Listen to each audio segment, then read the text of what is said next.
This channel does not promote any violent, harmful, or illegal activities. All content provided by this channel is meant for an educational purpose only. তৃণমূলের পঞ্চায়েত প্রধান থাকাকালীন বাংলাদেশের জঙ্গিকে ভারতের voter তালিকায় নাম তুলতে certificate.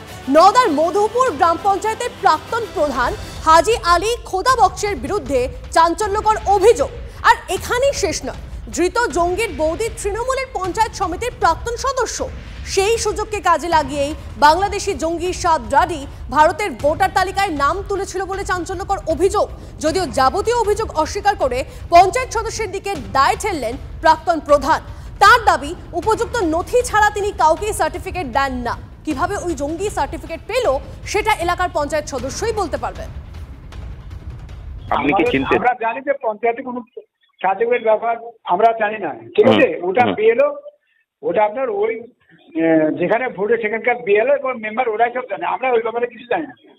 আচ্ছা। আর আমরা ভোটার লিস্ট, আমরা যদি কাউকে সার্টিফিকেট দিচ্ছি, আমরা তার ভোটার ছবি এবং আধার ছাড়া আমরা কাউকে সার্টিফিকেট দিই না। ভোটার কার্ড যখন তৈরি করে তখন তো তার কাছে ভোটার কার্ড থাকে না।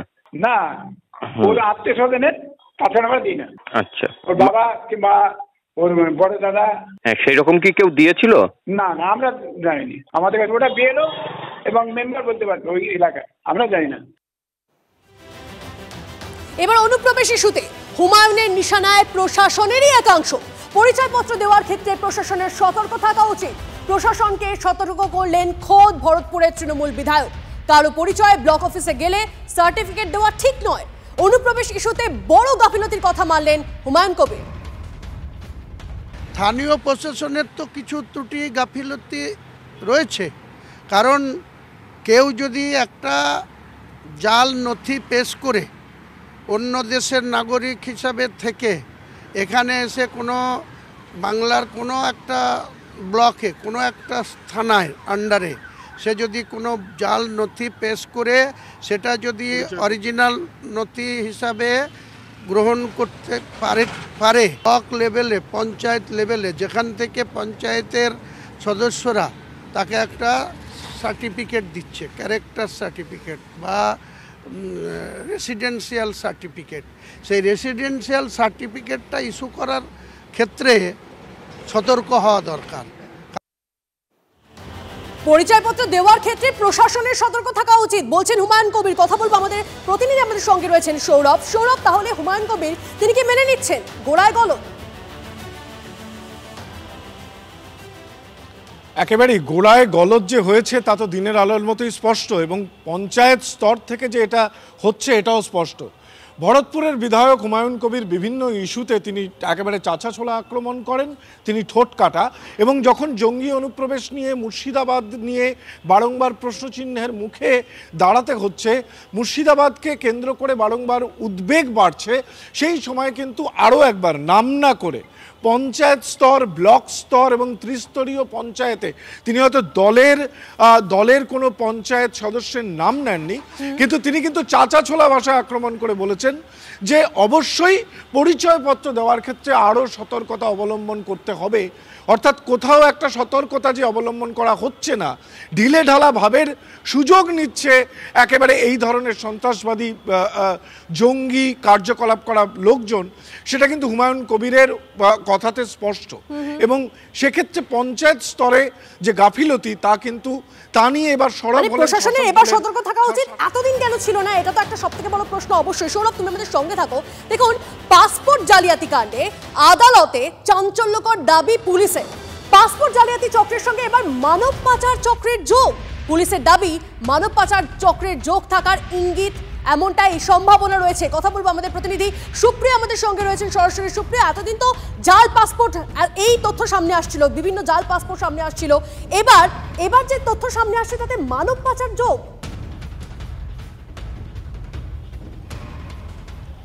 দেখো, তোমাকে প্রথমেই যেটা বলবো যে জাল পাসপোর্ট চক্রের তদন্তের গতি প্রকৃতি যত সামনের দিকে এগোচ্ছে ততই কিন্তু নতুন নতুন তথ্য সামনে উঠে আসছে। আর সেই তদন্তের গতি প্রকৃতিকে এগিয়ে নিয়ে যাওয়ার ক্ষেত্রে আমরা যেটা দেখলাম যে আজকে উত্তর 24 পরগনা দত্তপুকুর থেকে মুক্তার আলম নামের এক অভিযুক্ত, যার সঙ্গে সমরেশ বিশ্বাস অর্থাৎ এই চক্রের অন্যতম কিংপিন, তার একটা যোগসূত্র রয়েছে, তাকে পুলিশ গ্রেপ্তার করেছে। এবং তাকে যখন আজকে আলিপুর আদালতে পেশ করা হলো, সেই সময় পুলিশের তরফে সরকারি আইনজীবী তিনি কিন্তু এই বিস্ফোরক বা চাঞ্চল্যকর দাবি আদালতের সামনে তুলে ধরেন। এবং সেক্ষেত্রে তাদের যেটা বক্তব্য যে এই চক্রের সঙ্গে শুধুমাত্র তারা যে পাসপোর্ট জাল করছে বা ভুয়ো নথিপত্র তৈরি করছে তা কিন্তু নয়। তদন্তকারীরা যেটা মনে করছেন বা ইতিমধ্যেই তারা যে ইঙ্গিত পাচ্ছেন যে এই চক্রের সঙ্গে ইন্টারন্যাশনাল হিউম্যান ট্রাফিকিং র্যাকেট অর্থাৎ আন্তর্জাতিক মানব পাচার চক্রের একটা যোগসূত্র থাকার সম্ভাবনা রয়েছে। তা না হলে কেন দিনের পর দিন বাংলাদেশি নাগরিকদের অবৈধভাবে সীমান্ত পার করে ভারতে নিয়ে আসা এবং তার পরবর্তীতে তাদের বিভিন্ন ভুয়ো নথিপত্র তৈরি করে সেই সমস্ত নথিপত্র দিয়ে জাল ভারতীয় পাসপোর্ট তৈরি করে তাদেরকে বিদেশে পাঠানো হচ্ছিল? শুধুমাত্রই কি কাজের জন্য বা কর্মসূত্রে তাদেরকে বাইরে পাঠানো হচ্ছিল? সেই কারণেই ভারতীয় পাসপোর্টের এত ডিমান্ড ছিল, নাকি এর পেছনে কোনো আন্তর্জাতিক মানব পাচার চক্রের যোগসূত্র রয়েছে? এই বিষয়টাও সম্ভাবনাও সামনে আসছে। অনেক ধন্যবাদ সুপ্রিয়, তোমাকে কথা বলছিলাম সুপ্রিয়র সঙ্গে। ধন্যবাদ সৌরভ, ধন্যবাদ সুশোভন এবং ধন্যবাদ সিজার। দেখুন, যখন একের পর এক তথ্য সামনে আসছে, যখন বারবার করে প্রশ্ন উঠছে পাসপোর্ট জালিয়াতি কাণ্ড, এই নিয়ে যখন তথ্য সামনে আসছে, তার মধ্যেই এবার যে কিংপিন এই পাসপোর্ট জালিয়াতি কাণ্ডে তাকে গ্রেপ্তার করা হয়েছে। দত্তপুকুর থেকে গ্রেপ্তার মুক্তার আলম। এর আগে অন্য মামলায় 2021 সালে গ্রেপ্তার হয়েছিল মুক্তার আলম। তার বাড়ি থেকে উদ্ধার বেশ কিছু এটিএম, প্যান কার্ড। আগেও পাসপোর্ট জালিয়াতিতে গ্রেপ্তার হয় মুক্তার আলম। সেই সময় তাকে গ্রেপ্তার করেছিল চুঁচুড়া থানার পুলিশ। জাল পাসপোর্ট নিয়ে পুলিশের লাগাতার অভিযান চলছে। সমরেশের অত্যন্ত ঘনিষ্ঠ ছিল এই মুক্তার আলম, এমনটা জানা যাচ্ছে। এটাই হচ্ছে মুক্তার আলমের বাড়ি। এই বাড়িতে বসে, যদিও ভেতরের তরফ থেকে কেউ কোনো কথা বলছে না, আমরা বারংবার দরজা খুলে কথা বলবার চেষ্টা করেছি। একবার তার ছেলে বেরিয়েছিল, যে তথ্য স্থানীয় মানুষজন বলছেন সাধারণ ভালো ছেলে হিসাবে পরিচিত ছিল। এবং তার ছেলে যেটা বলছেন, মুক্তার আলম মূলত এক্সপোর্ট ইম্পোর্টের ব্যবসা করতেন। কিন্তু এক্সপোর্ট ইম্পোর্টের ব্যবসা করলে, শুধুমাত্র এক্সপোর্ট ইম্পোর্টের ব্যবসা করলে তো জাল পাসপোর্টে ধরা পড়তো না। তার বাড়িতে যখন গতকাল তল্লাশি চলেছে, তার ভোটার আধার, প্যান কার্ড যেমন নিয়েছে, তার সঙ্গে একাধিক ভোটার আধার, প্যান কার্ড উদ্ধার হয়েছে, বেশ কিছু পাসপোর্ট উদ্ধার হয়েছে, এমনটা তথ্য সূত্রে জানা যাচ্ছে। ফলত জাল পাসপোর্ট কাণ্ডে ওতপ্রোতভাবে জড়িয়েছিলেন এই মুক্তার আলম। বাড়িতে মানুষের আনাগোনা ছিল না এবং স্থানীয় মানুষজন যেটা বলছেন যে এই হয়তো এমনভাবে ব্যবসাটা করতেন, এখানে শুধু থাকতেন কিন্তু ব্যবসাটা অন্যত্র হতো। ফলত এই ছোট জাগুলিয়া বাজারের যে সমস্ত মানুষজন, তুমি বুঝতে পারছো, এই রাস্তা জুড়ে সাধারণ মানুষজন আজকে সকালবেলা রীতিমতো শকড হচ্ছে যে এই এলাকায় জাল পাসপোর্টে কেউ জড়িত থাকতে পারে। উনি এক্সপোর্ট ইম্পোর্টের কাজ করে। পুলিশ আসলো, এসে আমাদের বাড়ি সার্চ করলো। সার্চ করে বাবার আধার কার্ড, প্যান কার্ড এগুলো সিজ করলো। সিজ করে নিয়ে বাবাকে নিয়ে গেল। আমাদের ব্যাংকের অ্যাকাউন্ট, বাবার ব্যাংকের অ্যাকাউন্টগুলো সিজ করলো। সিজ করে নিয়েছিল। আপনাদের কিছু বললো? আমাদের কিছু বলেনি। ঘরে তল্লাশি করেছিল? হ্যাঁ, এই ঘরে তল্লাশি ওই ডকুমেন্টসগুলোই নিয়ে গেছে। জাল পাসপোর্টে যুক্ত ছিলেন? না, উনি জাল পাসপোর্টে যুক্ত নেই।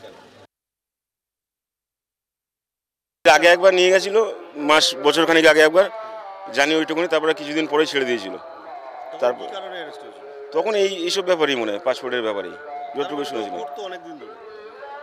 করতে হয়তো শুনতাম, পাসপোর্টে তো করতো নিশ্চয়ই। তো ভালোই ছিল, আমি তো এই জানি। এই যে জাল পাসপোর্ট কাণ্ডে জড়িত জানতে? এইসব আমি জানি না। চিনতেন মুক্তার আলমকে? হ্যাঁ, আমরা চিনি। কি করেন উনি? আমাদের এখানে ভালো ছেলে বলেই পরিচিত। বেশ, ওনার ভালো ছেলে তো জাল পাসপোর্টের সঙ্গে সমরেশের সঙ্গে জড়িত, এটা জানা যাচ্ছে।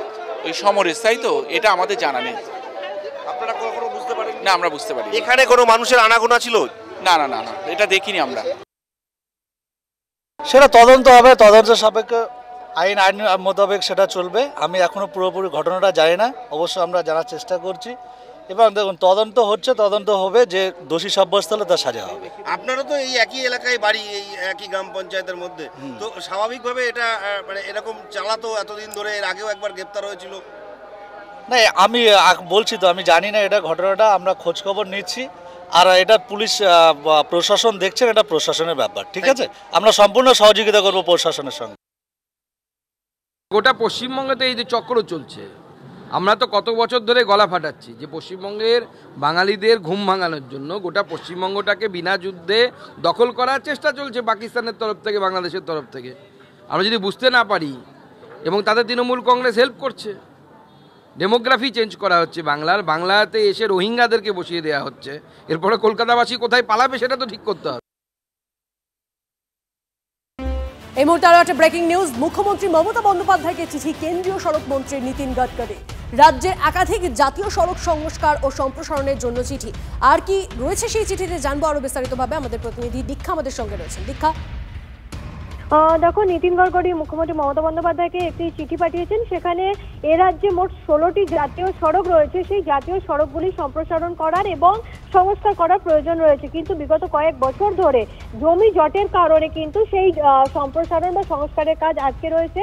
জমি যেহেতু না পাওয়া যাচ্ছে না, অর্থাৎ জমি রাজ্য সরকার দিতে পারছে না কেন্দ্রীয় সরকারকে এই জাতীয় সড়কগুলির জন্য, সেই কারণেই এই রাস্তাগুলো জাতীয় সড়কগুলো সম্প্রসারণ বা সংস্কারের কাজ আটকে রয়েছে বহু জায়গায়। আর সেই কারণে যাতে জমি জটের এই বিষয়টিকে কাটানো যায় সেটা জানিয়েই মুখ্যমন্ত্রী মমতা বন্দ্যোপাধ্যায়ের কাছে একটা চিঠি পাঠিয়েছেন নীতিন গডকরি। এখন পুরোটাই ডিপেন্ড করছে মুখ্যমন্ত্রীর ওপরে, কারণ আমরা জানি যে এই সরকার সাধারণত জমি জোর করে অধিগ্রহণের বিপক্ষে। ফলে সেই জমি জটে আটকে রয়েছে যে 16টি জাতীয় সড়কের বিভিন্ন কাজ, সেটার জন্যই নীতিন গডকরি মূলত চিঠিটা পাঠিয়েছেন। বেশ বেশ, ধন্যবাদ দীক্ষা। তিলোত্তমা খুন ধর্ষণ কাণ্ডে চাপ জয়েন্ট প্ল্যাটফর্ম অফ ডক্টরসের। দ্রুত সাপ্লিমেন্টারি চার্জশিট পেশের দাবিতে সিবিআইকে চিঠি। আরজি কর মেডিকেলের প্রাক্তন অধ্যক্ষ সন্দীপ ঘোষের বিরুদ্ধে চার্জশিট পেশে এনওসি দেওয়ার আর্জি। অবিলম্বে প্রকৃত দোষীদের বিরুদ্ধে ব্যবস্থার আর্জি জেপিডির।